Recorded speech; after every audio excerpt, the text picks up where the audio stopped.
इसके उपरांत मैं अपनी एक छोटी सी लघु कथा एक कटोरा दूध प्रस्तुत कर रहा हूँ।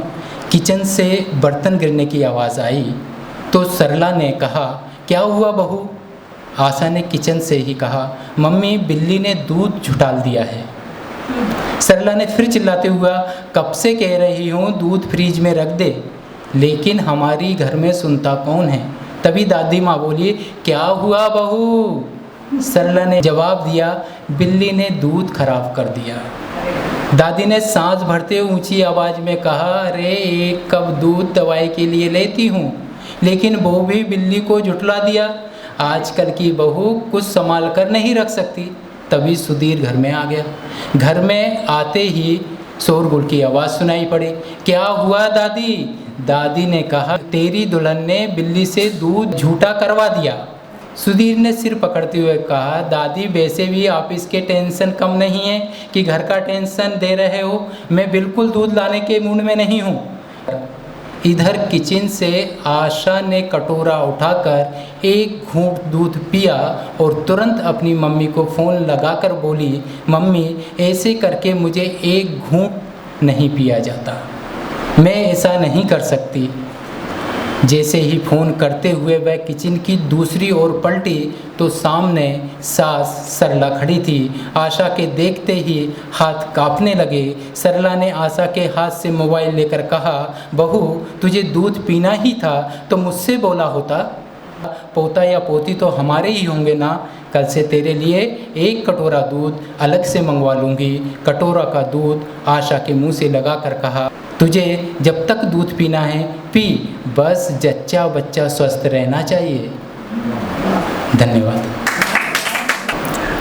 आज मुझे सुबह जब साहित्यिकी का संदेश पढ़ने को मिला तो मैंने कहा कि ये तो लघु कथा है, मैं तो शायरी करता हूँ।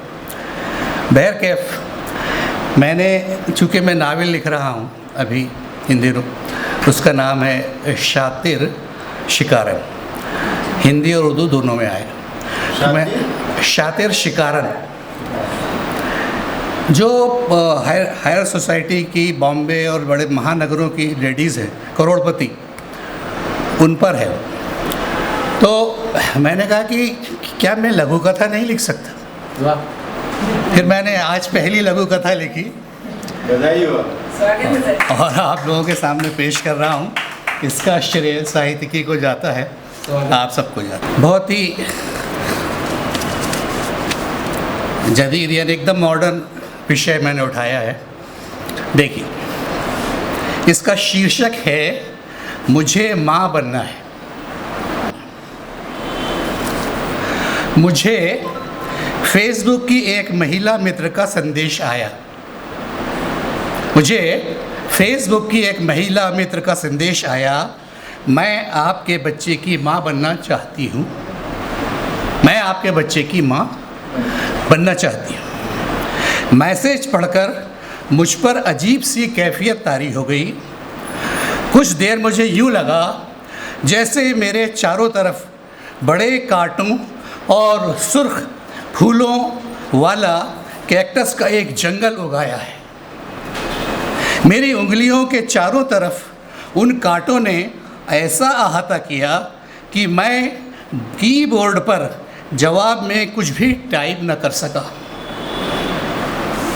फिर टन की आवाज़ के साथ उसका दूसरा मैसेज आया, मेरे पति नपुंसक हैं। मेरे पति नपुंसक हैं। शादी के 5 साल बाद भी हमारे यहाँ कोई औलाद नहीं हुई। मायके ससुराल और मिलने जुलने वाले यही सवाल उठा रहे हैं, कब माँ बन रही हो, और इनसे पूछते हैं कब पिता बनोगे। उन दोनों की इस समस्या को सुनकर कैक्टस का जंगल मोम की तरह पिघलकर हट गया। बावजूद इसके मैंने कोई जवाब नहीं दिया। सुबह से शाम हो गई। शाम को मैं टेरेस पर टहल रहा था। अब ऑडियो कॉल की घंटी बजी। फ़ोन पर किसी का नाम फीड नहीं था। मैंने फ़ोन रिसीव कर लिया। उधर से आवाज़ आई, अज़हर साहब नमस्ते, मैं रश्मि बोल रही हूँ मुंबई से। आपने मेरे मैसेज का कोई जवाब नहीं दिया। देखिए, इसमें आपको डरने की कोई ज़रूरत नहीं है। लीजिए, मेरे पति वैभव से बात कीजिए। फिर वैभव की आवाज़ आई, अज़हर साहब, मैं सोने चांदी और हीरो का व्यापारी हूँ। कमी है तो एक बच्चे की। मैं आपको एयर टिकट भेज रहा हूँ। जब आप नागपुर से मुंबई आएंगे तो हम दोनों आपको एयरपोर्ट में रिसीव करने आएंगे। आप जब तक चाहें हमारे यहाँ रह सकते हैं। मैंने कोई जवाब नहीं दिया। फिर रश्मि की आवाज़ आई, मैंने फेसबुक पर आपकी तस्वीर देखी और आप पर फिदा हो गई। आप 45 साल के होंगे, मैं 30 साल की हूँ। मैंने फ़ोन काट दिया। अपने कंप्यूटर पर बैठा और प्रोफाइल से अपनी वो तस्वीर हटा दी जिसमें मैं सच में 45 साल का लगता था। अब मैंने अपनी फेसबुक प्रोफाइल पर वो तस्वीर लगा दी है जिसमें मेरी असल उम्र 65 साल नज़र आती है।